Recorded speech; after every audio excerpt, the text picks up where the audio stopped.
Good morning student. बेटा, पिछली कक्षा में हमने एकात्मक लक्षणों सहित संघात्मक शासन व्यवस्था के बारे में अध्ययन किया था। अब हम भारतीय संविधान की विशेषताओं को ही आगे बढ़ाते हुए इसकी अगली विशेषता संसदीय प्रभुता एवं न्यायिक सर्वोच्चता के में समन्वय का अध्ययन करेंगे। संसदीय प्रभुता से आशय है, जैसा कि ब्रिटेन के संविधान में है कि ब्रिटिश संसद सर्वोच्च है। वहाँ की संसद हर विषय प्रत्येक विषय पर विधि बना सकती है और वहाँ पर न्यायिक पुनरावलोकन की व्यवस्था भी नहीं है। यानी कि ब्रिटिश संसद द्वारा बनाए हुए कानूनों को कोई भी संस्था असंवैधानिक घोषित नहीं कर सकती। इसी प्रकार से यदि हम देखें तो अमेरिकी संविधान के अंदर न्यायपालिका को न्यायिक पुनरावलोकन का अधिकार दिया गया है और संविधान की रक्षा का भार न्यायपालिका को सौंपा गया है। न्यायपालिका यह देखने का काम करती है कि कांग्रेस द्वारा पारित कोई विधि या कार्यपालिका का कोई आदेश संविधान की धाराओं के विपरीत तो नहीं है। यदि वह संविधान की धाराओं के विपरीत होते हैं तो वो उसी सीमा तक न्यायपालिका द्वारा असंवैधानिक घोषित किए जा सकते हैं। इसे ही न्यायिक पुनरावलोकन के नाम से जाना जाता है। भारत में संसदात्मक व्यवस्था को अपनाकर संसद की सर्वोच्चता को स्वीकार किया गया है, लेकिन इसके साथ ही संघात्मक व्यवस्था के आदर्श के अनुरूप न्यायपालिका को संविधान की व्याख्या करने तथा उन विधियों और आदेशों को अवैध घोषित करने का अधिकार भी दिया गया है जो संविधान के विरुद्ध हों। न्यायालय के इस अधिकार के साथ ही संसद को यह भी अधिकार प्राप्त है कि वह न्यायालय की शक्तियों को आवश्यकतानुसार सीमित कर सकती है। इस प्रकार भारतीय संविधान द्वारा न तो ब्रिटेन के समान संसदीय प्रभुता को स्वीकार किया गया है और न ही अमेरिका की भांति न्यायपालिका की सर्वोच्चता को, वरन उपयुक्त दोनों पद्धतियों के बीच का मार्ग अपनाया गया है। दुर्गादास बसु के शब्दों में हम कह सकते हैं कि संविधान में अद्भुत ढंग से अमेरिका की न्यायपालिका की सर्वोच्चता के सिद्धांत एवं इंग्लैंड के संसदीय प्रभुता के सिद्धांत के बीच का मार्ग अपनाया गया है। तो इस प्रकार हम कह सकते हैं कि भारत के अंदर संसदीय प्रभुता भी है और न्यायिक सर्वोच्चता में समन्वय स्थापित किया गया है। अगला है मौलिक अधिकार व मौलिक कर्तव्य। भारतीय संविधान निर्माता जानते थे और उन्होंने यह देखा भी था कि हम जब ब्रिटेन का शासन हमारे ऊपर था तो कितने अत्याचार हम पर किए गए थे। इन्हीं सबको ध्यान में रखते हुए उन्होंने भारतीय संविधान के अंदर मौलिक अधिकारों की आवश्यकता या उन शासन शक्तियों को मर्यादित करने की आवश्यकता अनुभव की गई। अतः अमेरिका और आयरलैंड आदि देशों के संविधानों की तरह हमारे संविधान द्वारा भी नागरिकों को अधिकार प्रदान किए गए हैं, जिन्हें हम मौलिक अधिकारों के नाम से जानते हैं। इन अधिकारों की जो संख्या है मूल संविधान में 7 थी, लेकिन वर्तमान में ये 6 है। 44वें संविधान संशोधन के द्वारा इसमें से एक अधिकार को निकाल दिया गया है। वर्तमान में ये अधिकार 6 ही हैं। इसी प्रकार से भारतीय संविधान द्वारा प्रदत्त अधिकारों के संबंध में विशेष बात यह है कि संविधान द्वारा अधिकार प्रदान किए जाने के साथ साथ इस पर जो प्रतिबंध लगाए गए हैं उनका भी वर्णन संविधान में किया गया है कि किन परिस्थितियों में इन पर प्रतिबंध लगाए जा सकेंगे। इसके अतिरिक्त भारतीय संविधान में संवैधानिक उपचारों के अधिकारों के तहत इनकी क्रियान्विति के लिए या इनको सुरक्षित रखने का प्रयास भी किया गया है। इसी प्रकार से 42वें संविधान संशोधन 1976 के द्वारा मूल संविधान में एक नया भाग चौथा अ जोड़कर मौलिक कर्तव्यों की व्यवस्था भी की गई है और भारतीय नागरिकों को 10 मौलिक कर्तव्य भी दिए गए हैं। और अधिकारों के साथ साथ, क्योंकि अधिकारों और कर्तव्यों का अधिकार और कर्तव्य एक ही सिक्के के दो पहलू होते हैं, इसलिए अधिकारों के साथ साथ कर्तव्यों का होना भी आवश्यक है। तो मौलिक कर्तव्यों की व्यवस्था भी भारतीय संविधान में कर दी गई है। अगला है राज्य की नीति के निदेशक सिद्धांत।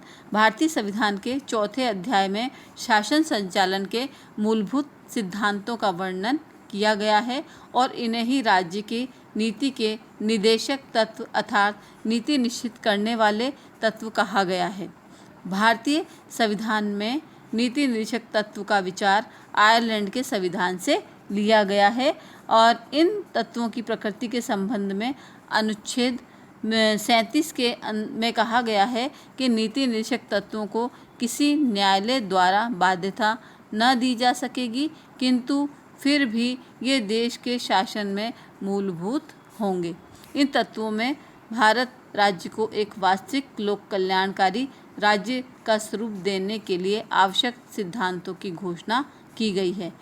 CN जोशी के शब्दों में हम कह सकते हैं कि ये तत्व आधुनिक प्रजातंत्र के लिए व्यापक राजनीतिक, सामाजिक तथा आर्थिक कार्यक्रम प्रस्तुत करते हैं। अगला है बेटा इसके अंदर स्वतंत्र न्यायपालिका और अन्य स्वतंत्र अभिकरण। तो भारत के अंदर संघात्मक शासन व्यवस्था है, मौलिक अधिकार हैं और लिखित संविधान है। इस कारण हमारी जो न्यायपालिका है उसको संविधान की सुरक्षा का भार सौंपा गया है। यह संविधान द्वारा नागरिकों को प्रदान किए गए इन मौलिक अधिकारों की रक्षा के लिए न्यायपालिका की स्वतंत्रता नितांत आवश्यक है।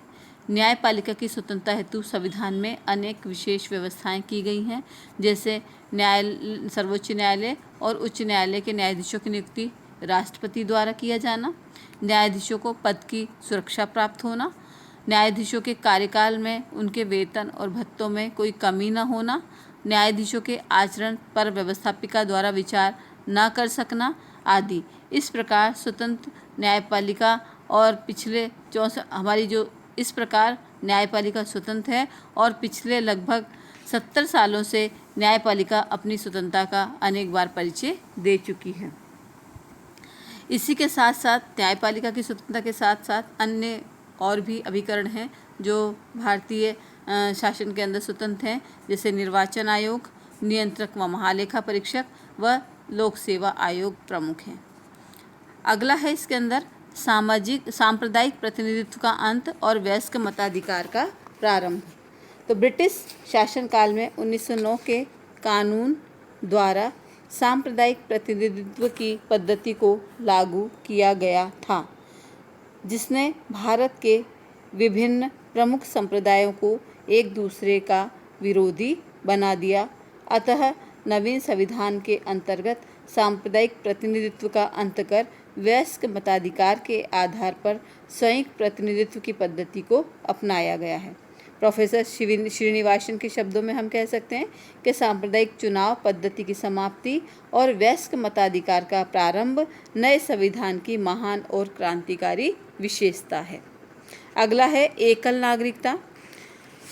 एकल नागरिकता के संबंध में हम कह सकते हैं कि जहाँ संघात्मक शासन होता है वहाँ उन देशों के अंदर अधिकतर नागरिक को दोहरी नागरिकता मिली होती है। एक तो उस देश की नागरिकता जिसका वो नागरिक है और दूसरा उस राज्य की नागरिकता जिसमें कि वह निवास करता है।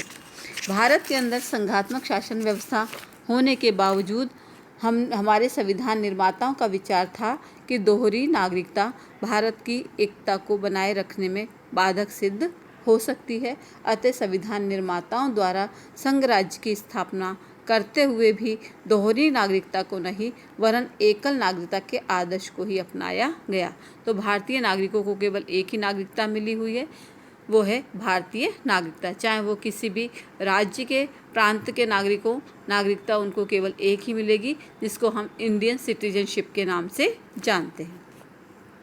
अगला पॉइंट है इसके अंदर अल्पसंख्यक एवं पिछड़े वर्गों के लिए विशेष व्यवस्था। तो वह प्रजातंत्र की आलोचना करते हुए इसे बहुमत का अत्याचार की संज्ञा दी जाती है कई बार, लेकिन भारतीय संविधान में अल्पसंख्यकों के धार्मिक, भाषाई और सांस्कृतिक हितों की रक्षा के लिए विशेष व्यवस्थाएं की गई हैं। जैसे अनुसूचित जाति तथा जनजातियों के लिए हमारे संविधान के अनुच्छेद 330 और 332 के अंतर्गत लोकसभा तथा राज्य विधानसभाओं में आरक्षण की व्यवस्था की गई है। इसी प्रकार से अनुसूचित जातियों तथा जनजातियों के लिए सरकारी नौकरियों में दावों की व्यवस्था अनुच्छेद 335 के अंतर्गत है और संविधान के अनुसार इन दावों, जिन्हें सामान्यतः आरक्षण के वर्गों के ओबीसी के लिए विशेष सेवाओं के में आरक्षण के नाम से जाना जाता है, के लिए कोई समय सीमा निर्धारित नहीं की गई है। गत कुछ वर्षों में अन्य पिछड़े वर्गों, जिन्हें ओबीसी के लिए सेवाओं में आरक्षण की आवश्यकता अनुभव की जा रही थी और 1989 में इस प्रसंग में तीव्र विवाद की स्थिति थी। अतः अब केंद्र सरकार की सेवाओं में 8 सितंबर 1993 से अन्य पिछड़े वर्गों के लिए भी 27% आरक्षण लागू हो गया है। तो इस प्रकार से समाज के कमज़ोर वर्गों के लिए संविधान में और सरकारी नौकरियों में विशेष व्यवस्थाएं की गई हैं। अगला है इसके अंदर सामाजिक समानता की स्थापना।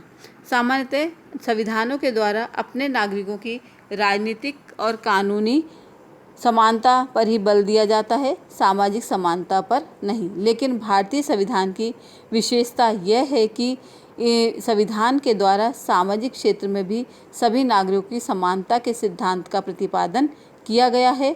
इस संबंध में संविधान के अनुच्छेद 17 में कहा गया है कि अस्पृश्यता का अंत किया जाता है और उसका किसी भी रूप में आचरण निषिद्ध होगा। किसी भी रूप में अस्पृश्यता का आचरण विधि के अनुसार दंडनीय होगा। इस प्रकार हम देखें तो भारत में दलित वर्गों की गिरी हुई स्थिति को में सुधार करने के लिए संविधान में इस प्रकार की व्यवस्था करना आवश्यक भी था। अगला है बेटा कल्याणकारी राज्य की स्थापना का आदर्श। तो संविधान के नीति के निर्देशक तत्वों के अध्ययन से ये नितांत स्पष्ट हो जाता है कि संविधान निर्माताओं द्वारा भारत के लिए एक आदर्श निश्चित किया गया है और वह आदर्श है कल्याणकारी राज्य की स्थापना। कल्याणकारी भारतीय संविधान निर्माता स्पष्ट रूप से ये चाहते थे कि भारत की केंद्रीय और राज्य सरकारें भारतीय नागरिकों को पौष्टिक भोजन, वस्त्र, निवास, शिक्षा और स्वास्थ्य की अधिकाधिक सुविधाएं प्रदान करें, उनके जीवन स्तर को ऊंचा उठाएं और उनके द्वारा अधिक से अधिक संभव सीमा तक आर्थिक समानता की स्थापना की जाए। केंद्रीय सरकार तथा राज्य सरकारें संविधान में निर्दिष्ट इस लक्ष्य को प्राप्त करने के लिए निरंतर प्रयासरत हैं। इस लक्ष्य की प्राप्ति के लिए नियोजन की पद्धति को अपनाया गया है और समाजवादी ढांचे के समाज की स्थापना की नीति निर्धारित की गई है। अगला है एक राष्ट्रभाषा की व्यवस्था। तो राष्ट्रीय एकता को सुदृढ़ करने के लिए हमारे संविधान में हिंदी को राष्ट्रभाषा घोषित किया गया है, भारत की राष्ट्रभाषा घोषित किया गया है। इसके साथ ही संघीय सरकार के सभी कार्यालयों में संविधान लागू होने के 15 वर्ष बाद तक अंग्रेजी के प्रयोग की आज्ञा दे दी गई थी। 1965 में सहभाषा विधेयक पास कर अनिश्चित काल तक हिंदी के साथ अंग्रेजी को जारी रखने की अनुमति दी गई है। राष्ट्रभाषा की ये व्यवस्था क्षेत्रीय भाषाओं की प्रगति में बाधक नहीं है। संविधान में भारतीय भाषाओं को विभिन्न राज्यों में प्रादेशिक भाषा के रूप में प्रयोग के लिए स्वीकार कर लिया गया है। अब भारत में 22 भाषाओं को प्रादेशिक भाषा के रूप में मान्यता प्राप्त है। अगला और लास्ट पॉइंट है बेटा इसके अंदर विश्व शांति का समर्थक या वसुधैव कुटुंबकम भारतीय संविधान और संस्कृति का आदर्श है और हमारे संविधान निर्माता भी इस आदर्श के प्रति सचेत हैं। इसी कारण संविधान के नीति निर्देशक तत्वों में कहा गया है कि राज्य अंतर्राष्ट्रीय शांति, सुरक्षा की उन्नति का और राष्ट्रों के बीच न्याय तथा सम्मानपूर्ण संबंधों को बनाए रखने का प्रबंध करेगा। व्यवहार के अंतर्गत भी भारत राज्य द्वारा विश्व शांति बनाए रखने की प्रत्येक संभव चेष्टा की गई है और युद्ध केवल उसी समय किए गए जबकि आत्मरक्षा में ऐसा करना आवश्यक हो गया। तो उपयुक्त विशेषताओं के अतिरिक्त भी स्त्री पुरुषों की समानता तथा राजनीतिक एकता का पोषण आदि भी भारतीय संविधान की विशेषताएं कही जा सकती है। संक्षेप में भारत का नवीन संविधान भारत की प्रभुसत्ता के मूल सिद्धांत पर आधारित है तथा भारतीय जनता की वास्तविक एकता का प्रतीक है। इसलिए भारतीय संविधान के स्वरूप और विशेषताओं से स्पष्ट है कि भारत का संविधान एक ऐसा आदर्श प्रलेख है जिसमें सिद्धांत और व्यवहारिकता का श्रेष्ठ सम्मिश्रण है। धन्यवाद।